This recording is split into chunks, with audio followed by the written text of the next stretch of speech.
Welcome to knowledge treasure hunters. हम Taylor की जो साइंटिफिक मैनेजमेंट की उन्होंने जो टेक्निक्स दी हैं उनको कर रहे थे, जिसमें हमें आज पहले हमने पिछले वीडियो में सारी ओवरव्यू लिए हैं और आज हम डिटेल में सारी टेक्निक्स को देखेंगे। तो पहली टेक्निक जो है टेलर ने प्रोवाइड की है, that is the functional foremanship. ठीक है, तो हमें इसमें क्या पढ़ना है, हमें देखना है फंक्शनल फोरमैनशिप। ठीक है, अब ये फंक्शनल फोरमैनशिप क्या कह रहा है, ये क्या चीज़ है। ठीक है, हमने तो आज तक सुनी नहीं, तो अब हम देखते हैं कि इन्होंने क्या बोला है इसमें। तो इसमें टेलर ने बोला है कि आपकी जो फैक्ट्री है, ठीक है, उसको आपको क्या करना है, डिवाइड करना है। कैसे डिवाइड करना है, क्या हमको वहाँ पर बीच में दीवार खड़ी करनी है? बिल्कुल नहीं। हमें क्या करना है, जो उसके वर्क हो रहे हैं उसको डिपार्टमेंट में बांट देना है, अलग अलग डिपार्टमेंट में अपनी फैक्ट्री को बांट देना है। कितने डिपार्टमेंट बनाने हैं? 8 बनाने हैं, 10 बनाने हैं, 12 बनाने हैं? नहीं, 8, 10, 12 नहीं बनाने हैं, सिर्फ 2 डिपार्टमेंट्स बनाने हैं। एक डिपार्टमेंट आपका होगा प्लानिंग का, ठीक है, दूसरा होगा प्रोडक्शन का। क्योंकि जैसे हमने देखा कि बिजनेस में क्या होता है, हम कोई चीज़ प्रोड्यूस करते हैं, उसकी मार्केटिंग करते हैं, उसको सेल आउट करते हैं, प्रॉफिट आता है, राइट। तो हमें क्या करना है, एक डिपार्टमेंट प्लानिंग का बनाना, जिसमें सारे हम अपना दिमाग चलाएंगे कि कैसे हमको अपनी मार्केटिंग करनी है, कैसे पॉलिसीज़ बनानी है, कैसे वर्कर्स को पेमेंट करनी है, ठीक है, कैसे कस्टमर को अपनी तरफ अट्रैक्ट करना है, कैसे अपने वर्कर्स को मोटिवेटेड रखना है, ठीक है, कैसे टैक्स पे करना है। ये सारी चीज़ें जो रहेंगी वो प्लानिंग में आ जानी चाहिए। और प्रोडक्शन में जितना प्रोडक्शन से रिलेटेड आपका काम है, जैसे डिज़ाइनिंग कर रहे हो, आपकी जो मशीनिंग चल रही है, ठीक है, कहीं पर आपकी जो प्रोडक्ट है वो रॉ मटेरियल कलेक्ट हो रहा है, कहीं से वो प्रोसेस हो रहा है, ठीक है, बन रहा है, फिनिश्ड हो रहा है, पॉलिश हो रही है, उसमें पैकिंग हो रही है, ये सारी चीज़ें आएंगी। ठीक है, तो इन्होंने क्या बोला, इन्होंने बोला कि आप क्या करो, प्लानिंग डिपार्टमेंट को अलग कर दो, जिनको बोल दो कि आपका सिर्फ काम दिमाग चलाना है, हाथ पैर मत चलाओ, दिमाग चलाओ, ठीक है, प्लान्स बनाओ, ठीक, आपको और कुछ नहीं करना है, आपको टेंशन नहीं लेनी है कि प्रोडक्शन कैसे हो रहा है, कोई मशीन ख़राब पड़ी है नहीं पड़ी, ये सब आपको बिल्कुल टेंशन नहीं लेनी है। ठीक है, आपको क्या करना है, शांति से बैठकर प्लानिंग करनी है, प्लान्स बनाने हैं, पॉलिसीज़ बनानी है। ठीक, ये जो डिपार्टमेंट इसको ये काम दे दिया। दूसरा डिपार्टमेंट जो है प्रोडक्शन डिपार्टमेंट, इससे बोला कि आपको क्या करना है, आपको सिर्फ प्रोडक्शन पर ध्यान देना है, कि आपको सिर्फ देखना है कि आपका जो गुड है अच्छे से बन रहा है, सारी मशीन अच्छी से चल रही हैं, ठीक है, आपका रॉ मटेरियल सही से जो है फिनिश्ड प्रोडक्ट में तैयार हो रहा है नहीं हो रहा है, ये सब काम आपका है। आपको ये ध्यान ही नहीं देना है कि कौन सी प्लान बनानी है, कौन सी पॉलिसी बनानी है, वर्कर को मोटिवेट करना है नहीं करना है, टैक्स पे करा कि नहीं करा, ये सब आपका काम नहीं है। ठीक है, तो इन्होंने क्या किया कि दोनों डिपार्टमेंट को अलग करो और एक दूसरे के काम से इन दोनों को मुक्ति दे दो। ठीक है, एक काम पर एक लोग ध्यान देगा, ये इन्होंने पहली बात बोली। फिर उसके बाद में हमने क्या करा, हमने इनकी बात मान ली, हमने अपने जो डिपार्टमेंट्स थे, अपनी जो फैक्ट्री थी, उसको 2 डिपार्टमेंट में बांट दिया। अब क्या बोला, अब इन्होंने बोला जो ईच डिपार्टमेंट है, हर एक डिपार्टमेंट में कुछ फंक्शनल एक्सपर्ट्स को रखो, ठीक है, उनको जॉब प्रोवाइड करो, कुछ फंक्शनल एक्सपर्ट्स को अपॉइंट करो। वो क्या करेंगे, वो करेंगे सुपरवाइज, वो करेंगे गाइड, वो देंगे इंस्ट्रक्शंस। किसको देंगे, वर्कर्स को। मतलब क्या कहा है कि जो डिपार्टमेंट हमने बनाए हैं, 2 डिपार्टमेंट कौन से, प्लानिंग डिपार्टमेंट बना लिया और प्रोडक्शन डिपार्टमेंट बना लिया है। अब इन डिपार्टमेंट में, अलग अलग डिपार्टमेंट में क्या करेंगे, फंक्शनल एक्सपर्ट्स को हम रखेंगे। ठीक है, एक्सपर्ट्स को रखा है, कुछ एक्सपर्ट्स जो है वो प्लानिंग डिपार्टमेंट में रखेंगे और कुछ एक्सपर्ट्स को प्रोडक्शन डिपार्टमेंट में रखेंगे। अब ये एक्सपर्ट्स क्या करेंगे, क्या आकर सिर्फ चाय पीएंगे, समोसा खाएंगे? नहीं, ये वर्कर्स करेंगे काम। ये एक्सपर्ट्स क्या करेंगे, वर्कर्स को सुपरवाइज करेंगे, उनको गाइड करेंगे और उनको इंस्ट्रक्शंस देंगे कि कैसे आपको काम करना है। ठीक है, अब कितने वर्कर्स रखने चाहिए, एक सवाल ये उठ गया। ठीक है, तो उन्होंने बताया कि जैसे कि हमें पता है कि जितने भी लोग हैं, कोई भी पर्सन अकेला हर एरिया में एक्सपर्ट नहीं हो सकता, तो हमें कम से कम 8 एक्सपर्ट्स रखने की ज़रूरत है। मतलब 8 से तो कम होने ही नहीं चाहिए। ठीक है, आपको हर डिपार्टमेंट में 8 एक्सपर्ट्स रखने हैं, 8 प्लानिंग डिपार्टमेंट में और 8 आपको टोटल जो है प्लानिंग और प्रोडक्शन में मिलाकर 8 रखने हैं। ठीक है, 4 एक्सपर्ट्स रखने हैं, क्योंकि कोई एक पर्सन सारे एरिया में एक्सपर्ट नहीं होता है। ठीक, ये इन्होंने बता दिया। जो एक बॉस है, हर एक बॉस, ठीक है, सिर्फ एक ही वर्क में एक्सपर्ट होगा। ठीक है, एक एरिया आपने दे दिया, एक डिपार्टमेंट दे दिया, उसमें ही एक ही काम में एक जो एक्सपर्ट है वो एक्सपर्ट होगा। ठीक है, जो बॉस हमने रखे हैं 8 एक्सपर्ट, तो वो एक काम में एक पर्सन एक्सपर्ट होगा।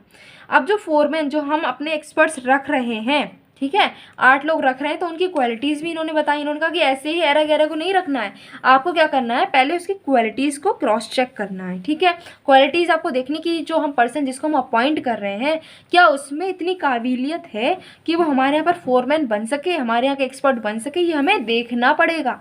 राइट, तो हम कैसे देखेंगे, हमें उसने बोला, टेलर ने बोला है कि सबसे पहले देखो क्या वो पर्सन इंटेलिजेंट है, दूसरा देखो पढ़ा लिखा है कि नहीं है। ठीक है, फिर उसके एनर्जी लेवल चेक करो। पता नहीं, अगर सोचो आपने क्या किया, एक ऐसा एक्सपर्ट रख लिया जो सोता रह रहा है, ठीक है, आया अपने ऑफिस में गया और सो गया, तो क्या वो कोई काम का है? उससे अच्छा तो नहीं रखते।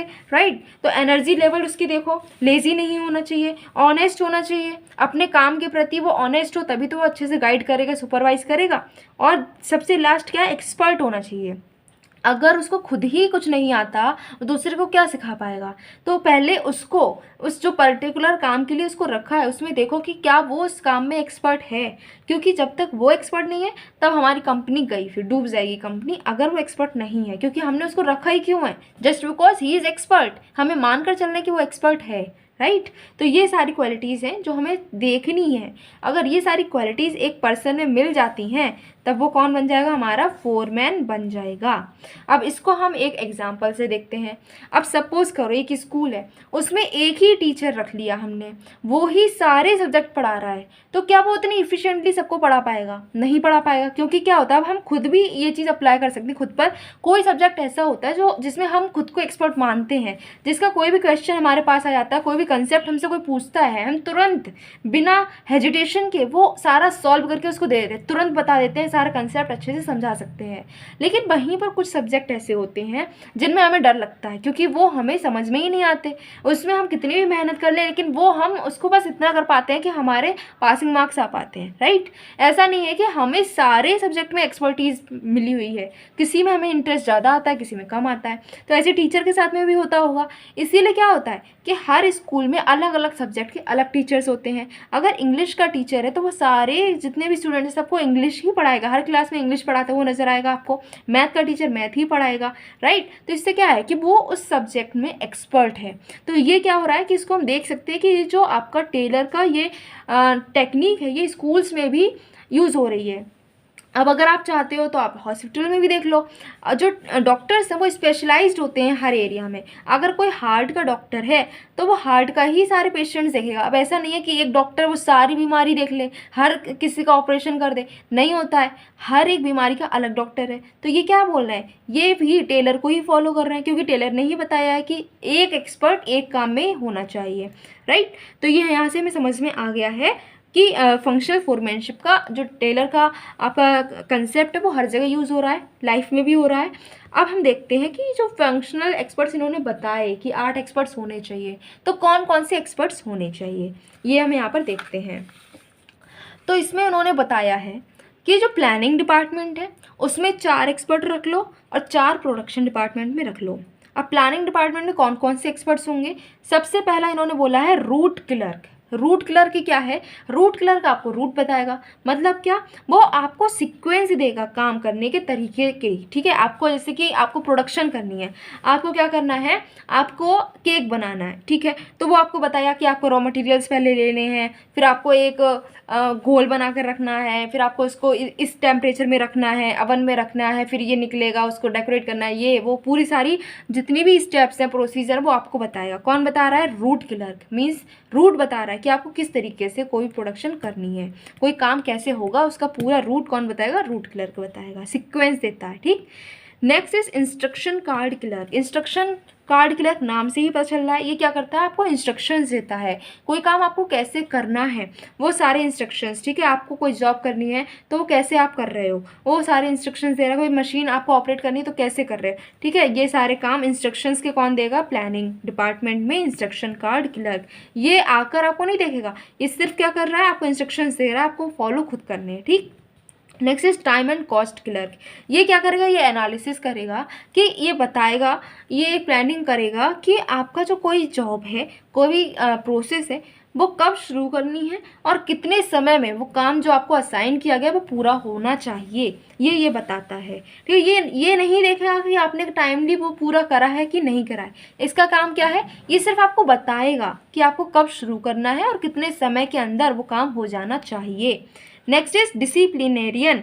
डिसिप्लिनेरियन क्या है, ये डिसिप्लिन मेंटेन करता है, ये देखता है कि जो आपका काम है वो सिस्टमेटिक वे में हो रहा है कि नहीं हो रहा है, कहीं लड़ाई वड़ाई ना हो जाए। ठीक है, सारे काम जैसे बताए गए वैसे सिस्टम में हो रहे हैं कि नहीं हो रहे हैं, इसका काम बस इतना रहता है।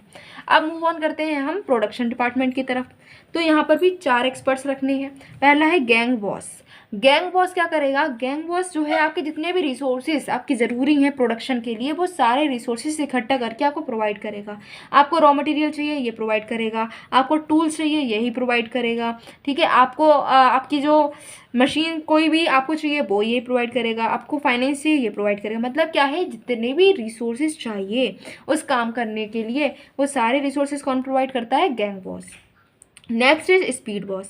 स्पीड बॉस क्या देखता है कि स्पीड बॉस देखता है कि जो आपका काम है वो टाइमली पूरा हो रहा है कि नहीं हो रहा है। वो ये नहीं बताएगा कि कितने समय में होना चाहिए, वो देखेगा कि आपका जो काम है जो आपको दिया गया वो समय पर हो रहा है या नहीं, स्पीड में काम चल रहा है कि नहीं, वो स्पीड बॉस देखेगा। Next is repair boss. नाम से पता चल रहा है ये क्या करता है, जो भी आपकी मशीन ख़राब हो गई, आपके टूल ख़राब हो गए, वो सारे रिपेयर जो होंगे वो यही करवाएगा। ठीक है, वो देखेगा कि आपके जो काम है जो वर्किंग है वो सही तरीके से हो रही है, आपकी कोई मशीन है वो सही कंडीशन में है कि नहीं है, वर्किंग कंडीशन में है कि नहीं है। ये सारे काम रिपेयर बॉस के होते हैं। Last is inspector. ये क्या करता है, इंस्पेक्शन करता है, ये देखता है कि आपकी जो प्रोडक्शन है उसकी क्वालिटी कैसी है, क्वालिटी कंट्रोल देखता है। ठीक है, क्वालिटी को चेक करता है कौन, इंस्पेक्टर। सो गाइस यहाँ पर हमने देखे सारे एक्सपर्ट्स भी देख लिए हैं और ये फंक्शनल फोरमैनशिप क्या होता है ये भी देख लिया है। इसी के साथ में हमारी ये वाली टेक्निक जो है कंप्लीट होती है। नेक्स्ट वीडियो में नेक्स्ट टेक्निक को डिस्कस करेंगे। Till then keep your knowledge treasure hunting on.